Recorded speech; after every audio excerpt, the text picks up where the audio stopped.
A principios de la década de los 50 aumentó el descontento de la Falange. Las nuevas generaciones, aquellos que no habían conocido, no habían vivido la guerra civil, deseaban romper con católicos y monárquicos y empezaban a acercarse algunos a la oposición de izquierdas. La crisis de febrero de 1956 marcó el inicio de la ruptura generacional con la dictadura franquista. Algunos de ellos eran miembros procedentes de Falange. En ese ambiente, Franco decidió volver a llamar a José Luis Arrese para recuperar a Falange como contrapeso monárquico de los seguidores de Juan de Borbón y dirigir la institucionalización del franquismo para la sucesión de Franco. Franco tuvo varios motivos para volver a llamar a José Luis Arrese. Por un lado, ilusionar a la Falange; por otro lado, atemorizar a la derecha no falangista; y en último lugar, para acabar con los intentos falangistas de fascistizar el Estado. Una decisión, dijéramos, bastante astuta. Por un lado, Arrese era lo suficiente falangista puro para convencer a los suyos, que creían que esta vez sí se iba a hacer la revolución pendiente de José Antonio Primo de Rivera, y por otro lado, Arrese era lo suficiente franquista y manejable para evitar cualquier tipo de radicalización. El objetivo fue cumplido. Se acabaron y se calmaron los falangistas, ya no hubo alteraciones del orden público y además la Falange vio reconocidos sus servicios al Estado con una preeminencia institucional respecto a otras familias del régimen. Arrese era el hombre de confianza de Franco, el niño mimado del Pardo. Pasaba mucho tiempo allí con Carmen Polo, a la que cubría de atenciones con el fin de convertirla a su visión de un futuro falangista en España. Todo el mundo quería estar cerca de Arrese, era el hombre del momento. Una de sus primeras medidas fue reducir a un 50% las reuniones del gobierno. Pasaron de ser semanales a quincenales. La justificación, según Arrese, es que no eran eficaces. Se pasaban muchas horas y no decidían nada, y lo que quería era conservar las energías de Franco. Pero el verdadero motivo era fortalecer el papel de la Falange. La Junta Política de Falange se haría cargo de algunas funciones del gobierno. La finalidad del plan de Arrese era estrechar el marco legislativo para la sucesión de Franco, aprobando un nuevo conjunto de leyes fundamentales que evitaría la concentración de poderes del futuro monarca, otorgando al movimiento, que estaría controlado por la Falange, un papel político clave. El secretario general y el Consejo Nacional del Movimiento controlarían tanto las decisiones del gobierno como las leyes de las Cortes. La base de sus ideas de este plan procedían del Tercer Reich, donde el poder estaría en manos de un partido único. El 4 de marzo de 1956, en la ceremonia del 22 aniversario de la unión de Falange y de las Hons, se hizo público el plan de Arrese. Dio un discurso bastante violento, en el que decía que había que aplastar al comunismo y al liberalismo con puños y pistolas, y que el primer objetivo era tomar las calles. La descolonización de Marruecos y el descontento económico y social hizo que Franco se aferrara a los planes de Arrese para revitalizar su poder. En estas fechas se daban protestas de los obreros porque los salarios estaban congelados y el índice de la vida había subido hasta un 50%. Hubo una discusión en el Consejo de Ministros. Por un lado, el ministro de Trabajo, Girón, y Arrese eran partidarios de otorgar una subida salarial de un 23%, mientras que el ministro de Comercio, Manuel Arburúa, era contrario a dicha subida, ya que supondría un aumento de la inflación. Este debate fue ganado por Girón y Arrese, pero a pesar de la subida del salario, que llegó tarde, no se pudo evitar una oleada de huelgas que se produjeron en la primavera de 1956. Los conflictos entre ambos ministros continuarían. Por un lado, Girón defendía un mayor gasto, mientras que Arburúa aconsejaba austeridad, sobre todo en los gastos que se producían en el Instituto Nacional de Industria. Franco visitó Andalucía entre abril y mayo de 1956 y dejó muy claro su apoyo a Arrese. En sus discursos, que estaban bajo la influencia de José Luis Arrese, denunciaba a los manipuladores políticos, enemigos de la revolución falangista, que trabajan para logias masónicas y el comunismo internacional. Decía que la Falange puede vivir sin monarquía, mientras que la monarquía nunca podría vivir sin la Falange. En contra del plan de Arrese estaba casi todo el mundo, los monárquicos juanistas, los tradicionalistas, los católicos. Todos ellos lo veían como un proyecto neonazi destinado a bloquear una futura liberalización bajo una monarquía tradicional y perpetuar de esta manera la hegemonía falangista en el régimen tras la muerte de Franco. Sus críticas se basaban en el proyecto de ley orgánica del Estado y el anteproyecto de la ley de ordenación de gobierno que estaba preparando José Luis Arrese, que establecían que a la muerte de Franco se convocaría un referéndum sobre la forma de Estado, monarquía o república. Estos anteproyectos y este proyecto de ley era todo lo contrario a las disposiciones aprobadas en la Ley de Sucesión de 1947. Claudio Huel Churruca, el conde de Ruiseñada, presidente de la recién creación del Club de Amigos de Maeztu, que tenía por objetivo captar apoyos para la causa de Juan de Borbón, entró en contacto con el intelectual Rafael Calvo Serer para diseñar un plan para acabar con los planes de Arrese y apartar a Franco de la política. Sería algo similar como el golpe que dio Miguel Primo de Rivera en 1923 durante el reinado de Alfonso XIII, donde Franco se retiraría de la política activa y quedaría como regente. En la primavera de 1956, el conde de Ruiseñada entregó dicho plan al general Juan Bautista Sánchez, capitán general de Cataluña, que sería el encargado de gobernar hasta que Juan de Borbón fuera restaurado. ¿Cómo veía Juan de Borbón este plan de Ruiseñada? Lo veía inviable, pero permitió que siguiera para provocar la caída de José Luis Arrese. Este empezó a buscar apoyos y miró en el mundo del carlismo. Estos estaban divididos desde el inicio del régimen franquista. Por un lado estaban los colaboracionistas liderados por el conde de Rodezno y por otro lado los opositores liderados por Fal Conde.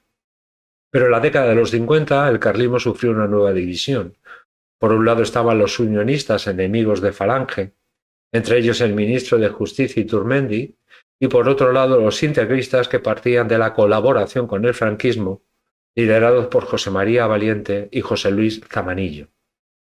Tras el cese de Falconde en 1955, asumió la jefatura Javier de Borbón Parma, que apoyó la política colaboracionista con el régimen, y en su junta fue presidida por José María Valiente.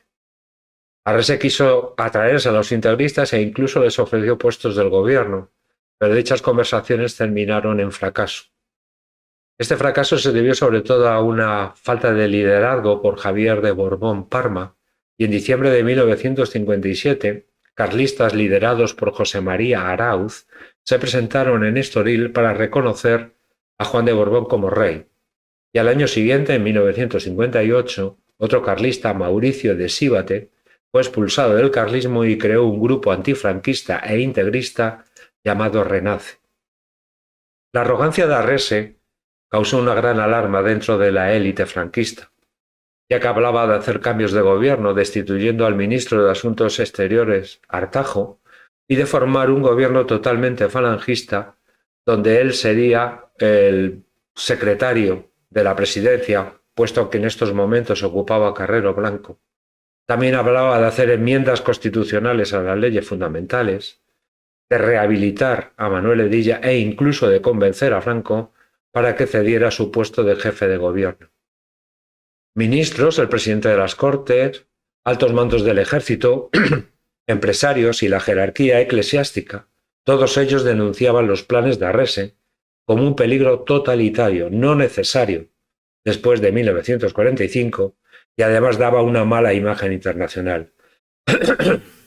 Los ministros se quejaban de que en el borrador del proyecto legislativo de Arrese no apareciera mención alguna a la monarquía para la sucesión de Franco.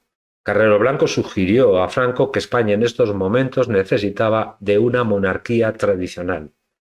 Antonio Barroso, nombrado el 1 de julio de 1956 jefe de la Casa Militar de Franco, en sustitución de su primo Francisco Salgado Araujo, en el discurso de su toma del cargo, protestó por los planes de Arrese y además dijo que le inquietaba mucho que Franco estuviera descuidando los asuntos del gobierno. Se dice que él, junto a otros dos generales monárquicos, presentaron a Franco el plan de Ruiz-Añada con la formación de un directorio militar presidido por Juan Bautista Sánchez. A pesar de todas estas críticas, Franco siguió apoyando a Arrese. El 17 de julio de 1956, en el discurso ante el Consejo Nacional de Falange, que no se reunía desde el año 1945, cuando Arrese abandonó el gobierno, alabó el sistema falangista e hizo burlonas referencias del sistema democrático impuesto a las potencias del eje por los aliados occidentales. Asimismo, confirmó el papel central del movimiento en los planes de sucesión y, por otra parte, afirmó que su régimen había cumplido en su totalidad las aspiraciones de José Antonio Primo de Rivera al tema de la revolución pendiente, cosa que decepcionó a los consejeros. Artajo, como ministro de Asuntos Exteriores, consiguió que no se publicaran las observaciones antidemocráticas del discurso de Franco. Meses después, el 12 de diciembre de 1956, los cardenales de Toledo, Tarragona y Santiago de Compostela enviaron a Franco una carta de protesta por los planes de Arrese. Lo censuraban por contradecir las encíclicas papales en sus similitudes que tenía con el nazismo, el fascismo y el peronismo. Esto sí que hizo mella en Franco, ya que no quería enfrentarse con la Iglesia y pidió a José Luis Arrese que cambiara el texto. Esto no le gustó mucho y presentó su dimisión y se marchó 2 semanas a Corella, pero su desplante no tuvo el efecto deseado y regresó nuevamente al despacho. Entre los planes de Arrese y Ruiz-Añada surgió una opción intermedia sugerida por Carrero Blanco, que fue la que al final Franco adoptó.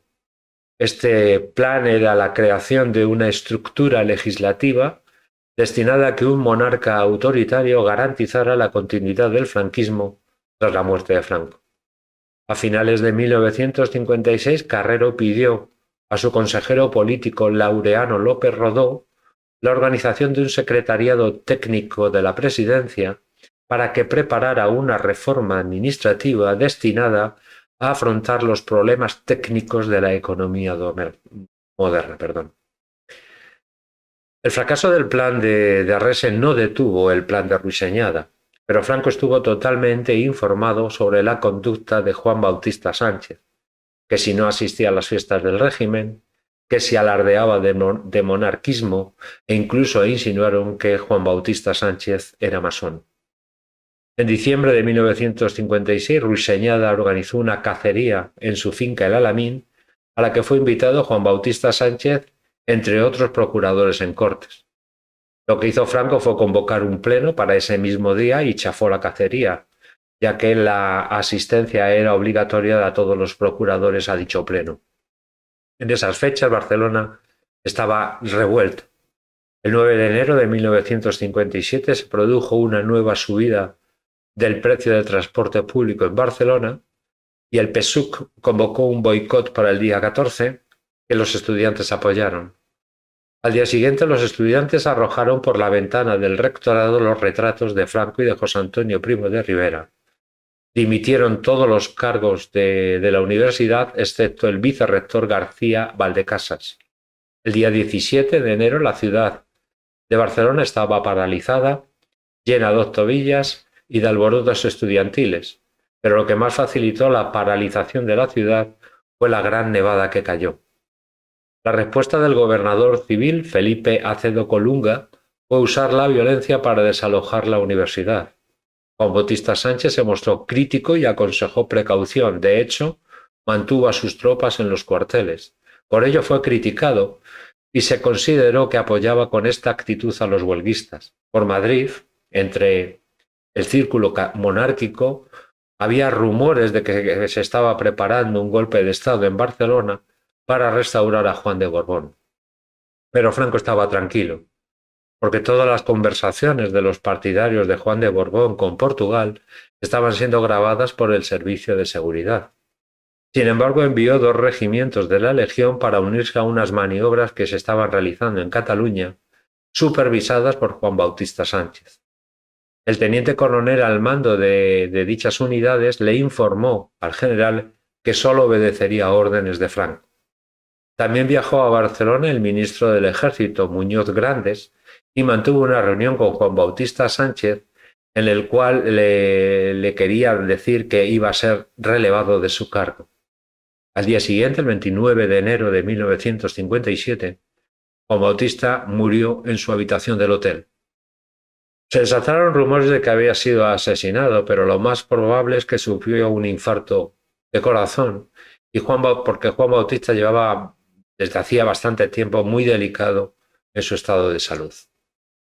En el sepelio fue presidido por Muñoz Grandes y fue multitudinario, ya que Juan Bautista Sánchez era una persona muy querida y respetada por los barceloneses por su honestidad y su honradez.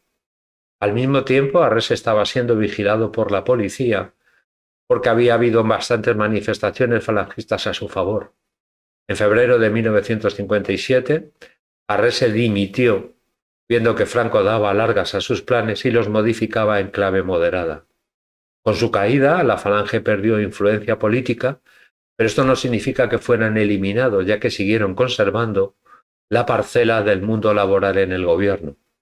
Ahora, el lugar de la Falange va a ser ocupado por un grupo de hombres vinculados al Opus Dei, que son los que vamos a conocer por el nombre de tecnócratas.